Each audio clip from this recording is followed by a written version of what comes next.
This is section 12.2, solving addition and subtraction inequalities. Okay, so these are really similar to when we did equations. So the only difference here, so like if this was written as an equation instead of an inequality, it would be like x plus 2 is equal to 7. So the only difference from what we've learned before is they're just swapping out that equal sign with an inequality sign. Now there are a couple different rules when we solve these. Today's stuff doesn't get too complicated, but the next section of stuff, there are a couple extra rules, but we'll worry about that when we get to it. Okay, so with these, all you really have to do is just think of these like your typical equations. So we've got x plus 2 is less than 7. So what you would do for that is just get rid of your adding 2 like you usually do. So to get rid of adding 2, we would subtract 2 from each side. So then I would just have x, and then what you do is you just drop that down that symbol just like we do with equations. Usually it's equal, but in these cases it's going to be, one of those inequality symbols. And then you would just do 7 minus 2, which would be 5. So that's all you have to do for a problem like that. Now if they ask you to graph it, you would still want to make your little number line there, -5, 0, 5. And then it would be an open circle because it's not equal to, so you'd go to 5, put an open circle, and then you would want anything that's less than or smaller than 5, so you would shade off to the left. Okay, but other than the graphing part and the symbol in the middle, it's exactly the same as the stuff we've been working, or that we've worked on in the past. So like the next one here, 12 is less than or equal to x minus 6. So to get rid of subtracting 6, we would just add 6 to each side. So then that would go away, and we would have 12 plus 6 is 18, less than or equal to x. If you want to, you can flop it around and go x is greater than or equal to 18. Just make sure if you do the flop like that, that you're eating towards the same thing. So here we were eating towards x, so make sure when you flop it that you eat towards the same thing. Okay? So either of those would work on a test. I don't care which way you do it. Okay, next thing here kind of stinks because we got some fractions, but we can do that. So what I would do is, maybe the first thing I'll do here is I'll actually turn these into, instead of mixed numbers, I'm going to turn them into impropers. So what I do for that is, if you remember, you take your bottom number times your front number, so 8 times 3 is 24, and then you add this 3 to that. So you multiply there, and then add there. So if I took 8 times 3, I get 24, and then if I add the top 3 to that, that would be 27 over 8, plus v is less than or equal to, and then I'm going to do the same thing with 5 and 7/8. I would take my 8 times 5, which is 40, and then add the top number, which is 7, so the top there would be 47 over 8. Now the reason I did that is when I do add subtract, I have to have the bottoms of my fractions the same, so that's why I did that, because it just makes it a little bit easier.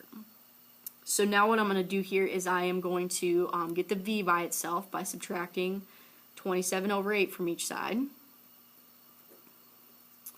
So that's going to go away, and I'll have v, keep my symbol exactly the same, just drop it straight down there.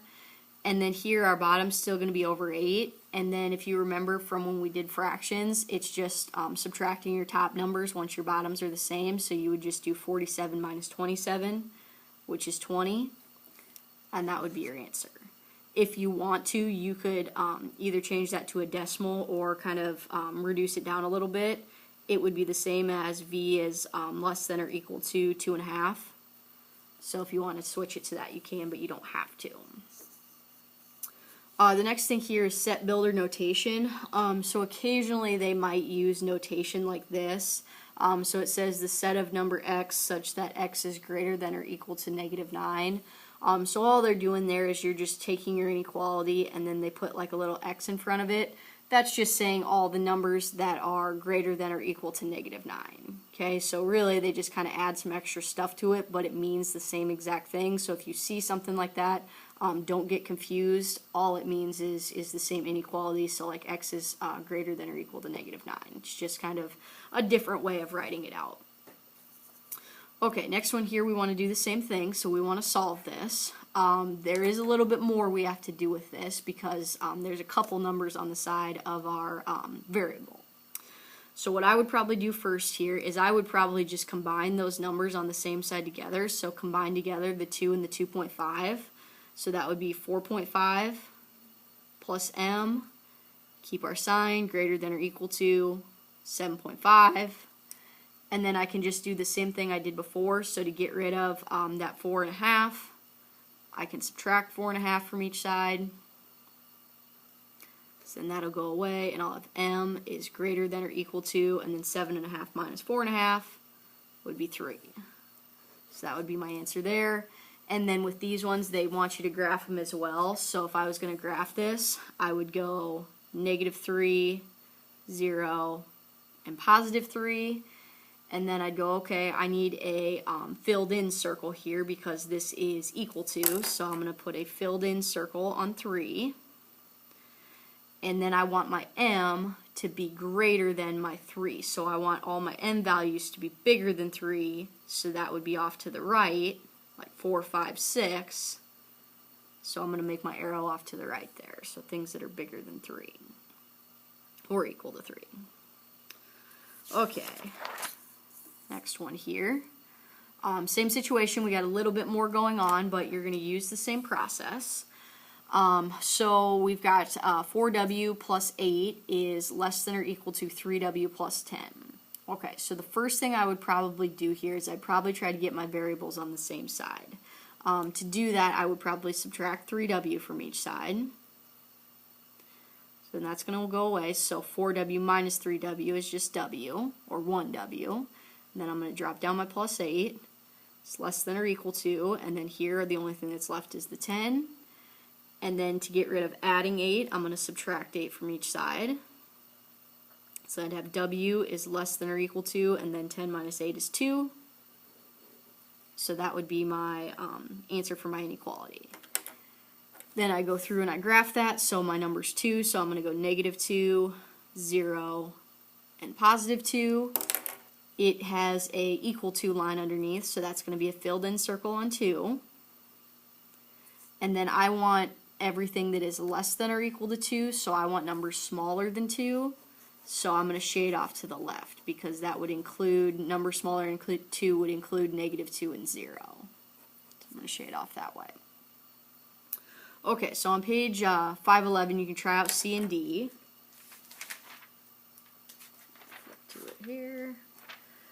So for C, they got for the inequality y is less than 6, and then for their graph it would be an open circle on 6 and everything that's smaller than 6, so shading off that way. Okay, and then so that was C, and then D, for their inequality they got r is less than or equal to -3. So then when I graph this here, I'll have -3, 0, +3. I'm going to have a closed circle because it's equal to, so I'm going to go to -3, have a filled in circle there, and then I want everything that's smaller than -3, so that would again be going off to the left there because those numbers would be smaller than -3. Okay, so that is it for notes. So your book page assignment is page 512, 16 to 42 even.